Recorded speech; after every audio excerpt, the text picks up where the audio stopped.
Samuel Suárez. Con valentía y sensibilidad, hoy Ana María Lanz comparte el recuerdo de su hijo, un niño que, a pesar de su corta vida, dejó una huella imborrable en su familia, su iglesia y todas las personas que tuvieron el privilegio de conocerlo. Hoy descubriremos quién fue él, cómo vivió, su fe desde temprana edad, su amor por Dios y el servicio, y el impacto que tuvo en quienes lo rodeaban. Su historia es un testimonio de amor, propósito y esperanza, recordándonos que algunas vidas, aunque son breves, dejan un legado eterno.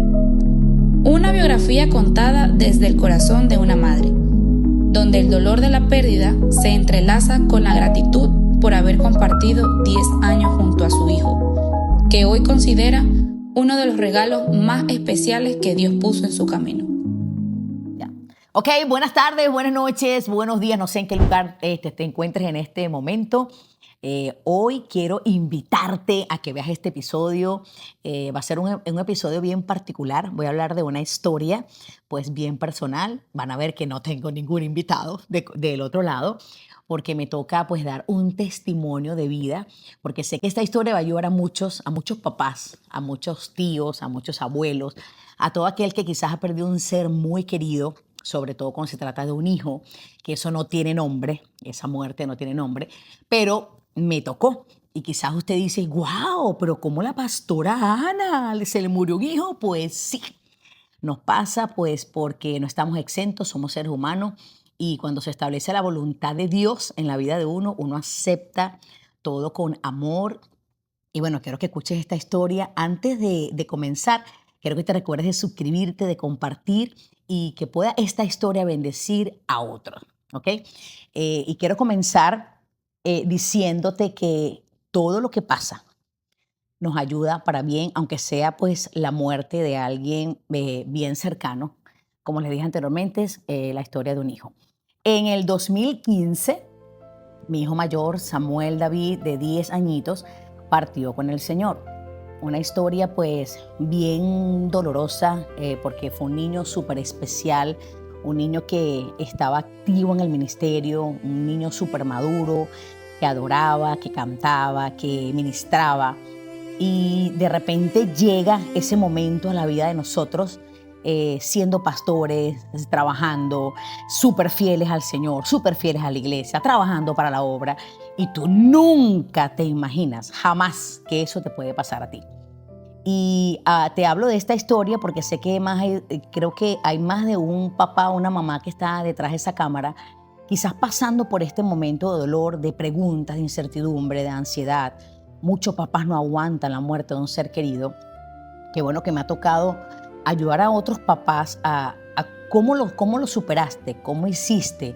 ¿Hay una fórmula? Pues no, de verdad que no hay ninguna fórmula. Creo que una de las cosas que me ayudó mucho fue afianzarme a Dios, tener un entorno y un equipo maravilloso que nos ayudaron, que nos sacaban como del hueco, que nos llevaban a pasear, que nos llevaban a comer un helado, que nos llevaron a hacer cosas diferentes, ¿no? Y quiero comenzar este testimonio diciéndote que no sé cuál es el tuyo, pero la muerte de un hijo, sea como sea, o sea la edad que sea, pues es un duelo, ¿ok? Y bueno, estábamos en Caracas. Samuel tuvo una debilidad en el sistema inmunológico y me recuerdo que le salió un herpes en la boca y la infección subió al cerebro. Estuvo unos días hospitalizado, hicimos todo lo que teníamos que hacer, corrimos a la ambulancia, clínica, hospital, terapia intensiva, todo lo que uno vive pues en ese proceso. Finalmente tuvimos 36 días en Caracas hospitalizado en terapia intensiva hasta que el 15 de agosto del 2015 llegó ese momento, esa noticia, y la gente me pregunta, ¿cómo fue ese momento? ¿Qué pasó? Me acuerdo que ese día salí muy tempranito. En Venezuela en ese tiempo hubo mucha escasez de productos de la cesta básica. Pero en Caracas se conseguían las cosas. Entonces, mientras él estaba hospitalizado, como estuvo en la terapia intensiva y no nos dejaban no nos dejaban dormir ahí en la terapia, yo aproveché ese día, sábado, como a las 5 de la mañana, me fui al mercado a comprar algunas cosas para llevarme a Maturín. Él estaba en Caracas y Edward estaba en Maturín con los otros 2 chicos. Y me fui y bueno, teníamos que dejar el teléfono en el carro por el tema de la inseguridad. Dejo el teléfono en el carro, me bajé a comprar mis cosas, pero cuando me monto en el carro veo como unas 7 llamadas perdidas de la doctora que lo estaba atendiendo a él. Cuando yo veo las 7 llamadas perdidas, ahí mismo el corazón, tú sabes, tú dices, ajá, tienes como ese presentimiento, esa intuición de que algo está pasando. Entonces cuando la llamo, ella me dice, Ana, necesito que te vengas al hospital porque Samuel te necesita. Yo dije, wow, ok, me lanzo al hospital. Bueno, señores, el corazón de ahí a los 20 minutos que quedaba del hospital, yo sentía que me iba a dar como algo de las palpitaciones. Cuando llego al hospital, llego a ese lugar y veo la señora que limpia, que yo me había hecho muy amiguita de ella, sale de la terapia intensiva llorando y me mandan a esterilizar, a ponerme las batas. Y en ese cuartico donde me mandaron a esterilizar, yo me recuerdo que me estaba esterilizando y le dije al Espíritu Santo que me ayudara, porque mi esposo estaba en Maturín, yo estaba en Caracas, en otra ciudad. Y mientras estaba ahí le dije, lo único que te voy a pedir es que no me sueltes. O sea, porque no está mi esposo, no está tu mamá, no está tu papá, no están tus otros hijos, estaban unos hermanos en la iglesia, que son unos hermanos en la fe bellísimos, pero no estaba quizás su papá. Y bueno, caminé como unos 5 metros hacia donde él estaba, en un cubículo. Él estaba en el último cubículo, había un ventanal espectacular. Y cuando veo todo alrededor de él, estaban todos los médicos ya despidiéndolo. Y yo llego y todavía pregunto, ¿qué pasó? Y el médico me dice, ya Samuel no está. Fue un momento, en ese momento sientes como que el alma se te parte en 1000 pedazos. Yo con una fe intacta hasta ese momento todavía tenía fe de que Dios podía hacer un milagro en Samuel. Pero me recuerdo que miré aquel ventanal, por eso me encantan los atardeceres y los amaneceres y todo lo que tiene que ver con colores en el cielo. Porque me acuerdo que ese día, como a las 8:15 de la mañana, había un cielo espectacular. Y entendí en ese momento que el cielo es real. A partir de ese momento salgo y traté de drenar lo que tenía que drenar, pero viene un punto importante, cómo le avisaba a mi esposo, que estaba en Maturín, que ya su hijo no estaba. Mi esposo siempre es un papá muy presente y yo sé que él quería estar allí. Él estaba negado a la posibilidad de que a Samuel le pudiera pasar algo como esto que le pasó.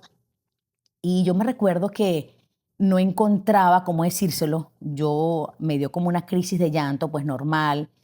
Y de repente envío unos hermanos allá a la casa a decir que por favor le avisen a Edward. Ninguno pudo decirle nada.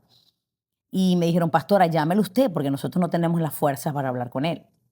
Me tocó hacer esa llamada, creo que es la llamada que nadie quiere hacer. Es la llamada donde nadie quiere contestar, pero me tocó hacerla y decirle ese día a mi esposo que Samuel estaba con el Señor.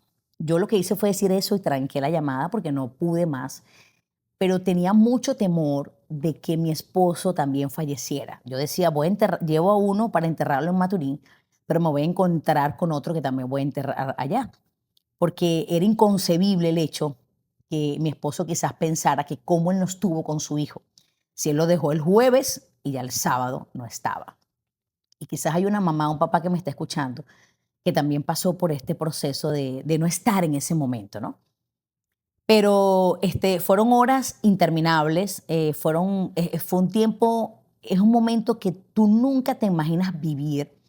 Tener que ir a una funeraria, tener que escoger una urna, tener que enfrentarte a todos los permisos, señores, que hay que sacar para trasladar un cadáver de un lugar a otro.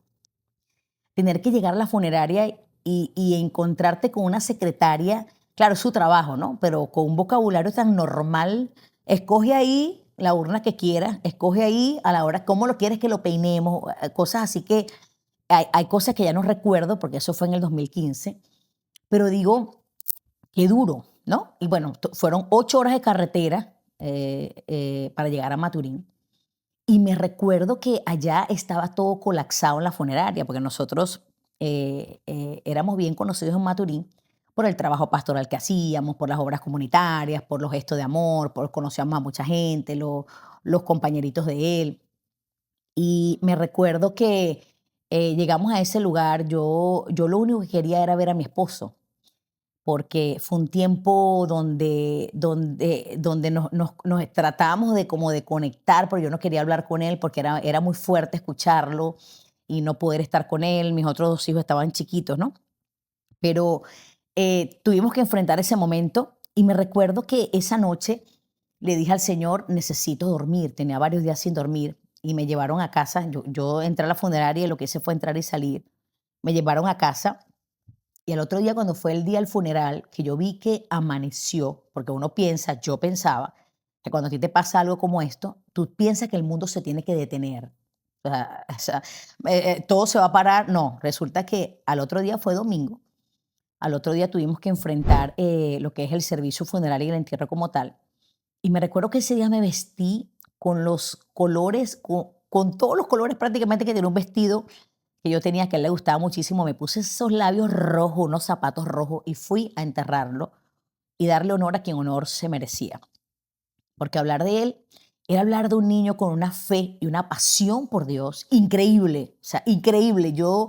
Para mí es un ejemplo. En estos días aprendí de un experto que él decía que nuestros hijos son el reflejo de lo que somos los padres. Y siempre le inculcamos como esa fe, esa pasión por Dios. Y hasta el día que murió, siempre él me decía, mamá, no te preocupes, que si yo llego a partir primero que tú, mi fe va a estar intacta en Dios. Y me recuerdo que salimos de ahí, de ese día del entierro. Y ¿sabes qué hicimos? Fuimos a un banquete. Me acuerdo que fuimos a un restaurante a celebrar que él estaba ya en el cielo, en una fiesta. Cuando entendí y tuve la revelación que el cielo es real, mi vida cambió. Hubo un antes y un después, una transición, aunque fueron días muy duros. Yo me recuerdo que nos acostábamos a dormir y contábamos y faltaba uno que ya no estaba. Enfrentarte a la gente que te saluda y te pregunta, a gente que a veces no sabía que él había partido, y tener que otra vez como contar la historia, encontrarte en pasillos con compañeros de trabajo. O sea, fueron tiempos, es un tiempo donde te quieres como aislar y que nadie te vea ni nadie te pregunte nada, pero tienes que enfrentar esa realidad y aceptar con amor, a pesar del dolor. Eso que nos pasó fue también un pedacito de la historia, pues, duro, ¿no? A veces me pregunta mi hijo chiquito, mamá, cuéntame cómo era él. Era un niño súper especial, era como un hombre metido en un chamo de 10 años.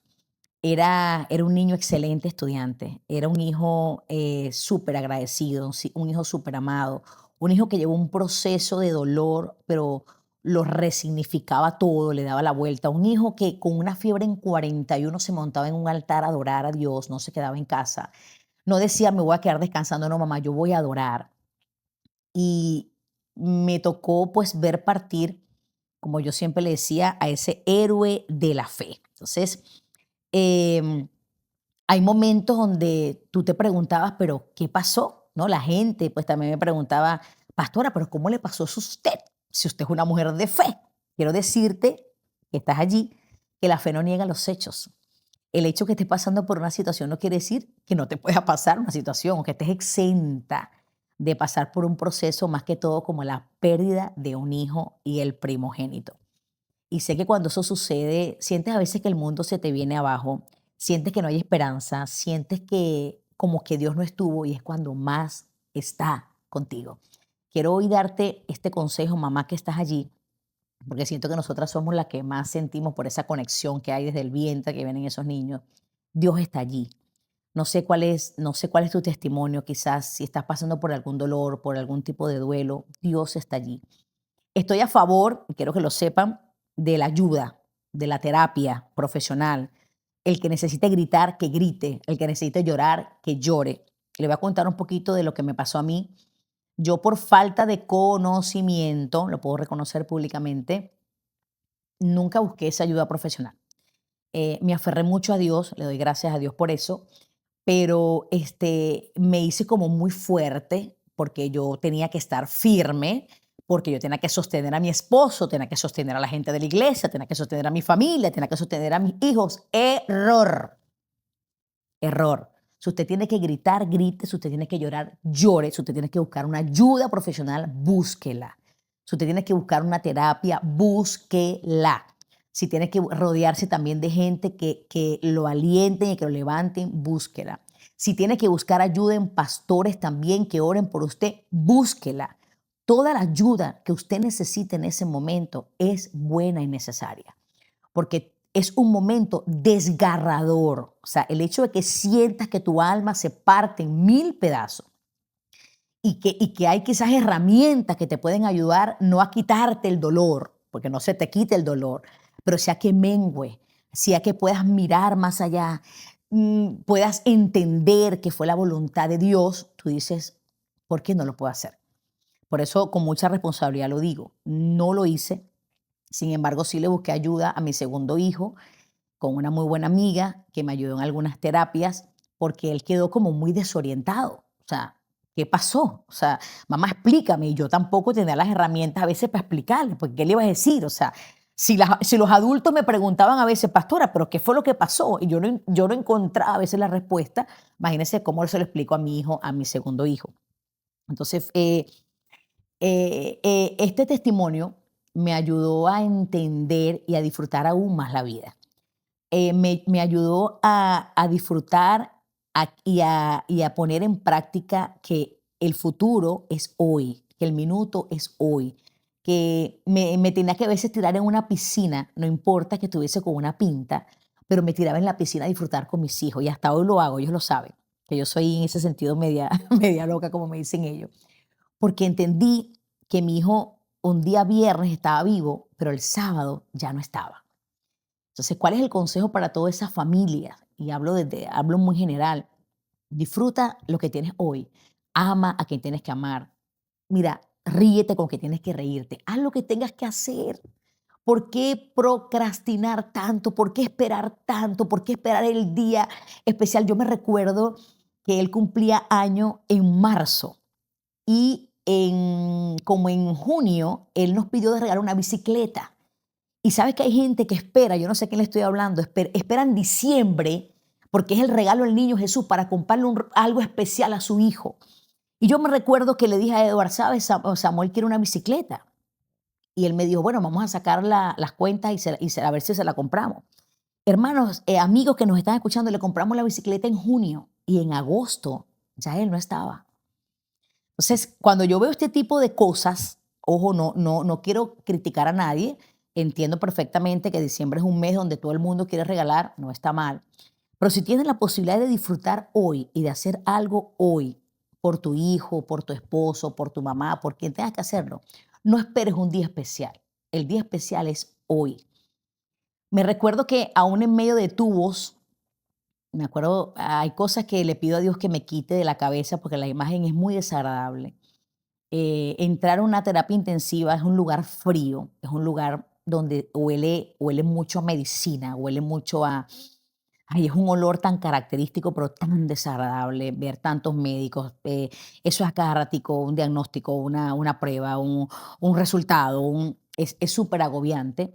Por eso les digo que es necesario a veces la ayuda, porque tú sales de ahí quizás con muchos traumas o con muchas cosas que tú dices, Dios mío, pero ¿en qué momento me tocó vivir esto? Me tuve que hasta que montar en una aeroambulancia para llevarlo a Caracas. Pero todo este proceso me permitió mirar dentro de lo malo o del dolor, mirar la mano de Dios, ver la gente que te rodeaba, ver la gente que te amaba, ver la gente que nos sostuvieron las oraciones, nos sostuvo el amor de toda esa gente que estaba allí orando. No les puedo negar, y es parte de este proceso, que va a venir gente muy imprudente a tu vida a preguntarte cosas que tú dices, ¿esto es en serio? Pues sí. Ellos también son necesarios porque te ayudan a formar ese carácter aún en medio de tanto dolor. El duelo es algo que llegó a nuestras vidas en el 2015. Vuelvo y le repito, el dolor creo que en ese momento no se quita, pero sí mengua muchísimo. Mengua cuando recuerdas con amor y no con dolor, cuando entiendes que el cielo es real, cuando entiendes que la palabra es viva y es eficaz, y cuando puedes compartir y ayudar a otros. Hay mamás que quizás han tenido más pérdidas y tú dices, wow, yo quizás tuve una, pero hay mamás que dos, tres y tú dices, Dios mío, ¿cómo hizo? Que cuando tú ves quizás el dolor de otro o la situación de otro, más difícil tú dices si hay solución y todavía están de pie. Entonces, fíjense, muchas de las preguntas que me hacían, creo que la más recurrente, ¿cómo mantuviste tu fe? Mantengo la fe en Dios, aunque muchas veces tuve mis momentos de debilidad, de dolor, de llanto, de grito, de querer estar sola. Porque gracias a Dios, por un lado muy bueno, tuvimos una red de apoyo que no nos dejaron solo un minuto. Pero a veces yo necesitaba estar sola para poder drenar, ¿ok? Y hasta el final, hasta hoy, tuve esa fe intacta y la tengo en Dios. Por eso le digo, la fe no niega los hechos, pero es la que te sostiene, es la que te impulsa a decir, ok, esto es muy duro, estás pasando por esto, viene quizás días muy difíciles, pero estamos tomados de la mano de Dios. Mamá que estás allí, papá que estás allí, Dios vive y está allí contigo en ese lugar de dolor, quizás en esa ceniza donde no ves nada hoy. Está Dios contigo. Y de repente la gente te mira y yo sentía que la gente me miraba así como muy insensible, ¿no? Pero yo tenía mis momentos de drenar. Lo que pasa es que cuando venía la gente como a querer llorar con un dolor como más profundo que el que tú sentías con tu hijo, yo decía, ajá, pero ya va, ¿quién me va a consolar? Y tuve que decir, no voy a recibir a gente que quiere venir quizás a llorar más que yo, no me ayudan, no me ayudaban. Yo le decía, no, mamá, no quiero recibir a nadie que venga quizás, no, no, no, a mí no me ayudaba, quizás particularmente. Entonces, fíjense que cuando me pregunta mi hijo menor, que es el que menos se acuerda, pero es muy parecido a él, ¿cómo me lo describes, mamá, en una palabra? Yo siempre le digo a él, pasión, fe. Era un chamo increíble en ese sentido. Y la recomendación que te doy a ti, mamá o papá que estás allí, es que siempre recuerdes lo mejor de ese hijo o esa hija que ya no está. Recuérdalo con alegría. Aunque tienes ganas de llorar, pues llora. Tienes ganas de reír, ríete. Pero siempre recordar ese ser querido con amor, con esas anécdotas. Nosotros vivíamos una patoaventura siempre que íbamos a Caracas. Siempre que podíamos disfrutar, disfrutábamos. Siempre que nos teníamos que reír, nos reíamos. Siempre que yo tenía que estar donde estaba, y mis hijos lo saben, y me tenía que tirar de una montaña rusa y tenía que tirarme en un río. Yo me disfrutaba siempre los momentos con ellos, porque el día es hoy. Me recuerdo que me acompañó un salmo que me gusta, el salmo, no sé dónde está esa palabra, creo que es el Salmo 23:6, el bien y la misericordia me acompañarán todos los días de mi vida. Eso me recordaba siempre, eso me venía siempre a mi memoria, que a pesar de días difíciles, el bien y la misericordia te van a seguir. Así que los procesos, escucha, los procesos puede que te derrumben un momento, pero no te quedes en ese hueco.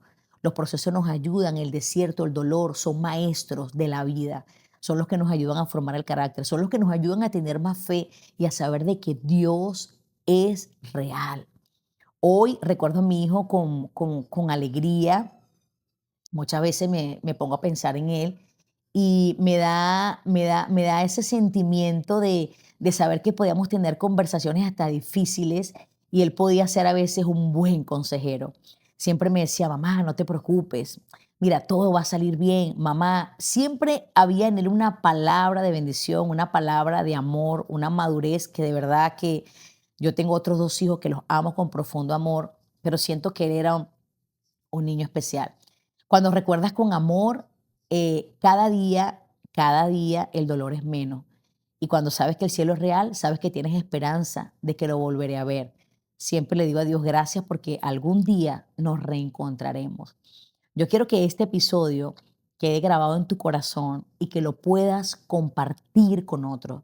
Que si hay alguien que está pasando, puedes escribir en los comentarios, puedes escribir para recibir la ayuda, puedes escribir para darte un consejo desde mi experiencia. No soy experta quizás en el área, no soy experta en duelo, no. Te hablo desde la experiencia de una mamá que ya tuvo una pérdida, que para mí hoy en día es una gran bendición, como les dije, porque he podido ayudar a otros.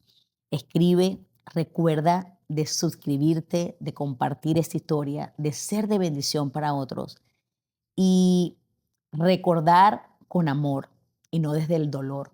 Si te duele, ok, llora lo que tengas que llorar, como te dije, pero recuerda con amor y recuerda todo lo bueno y lo maravilloso que que fue esa persona mientras estuvo en esta tierra. Bendiciones y gracias por escuchar este testimonio.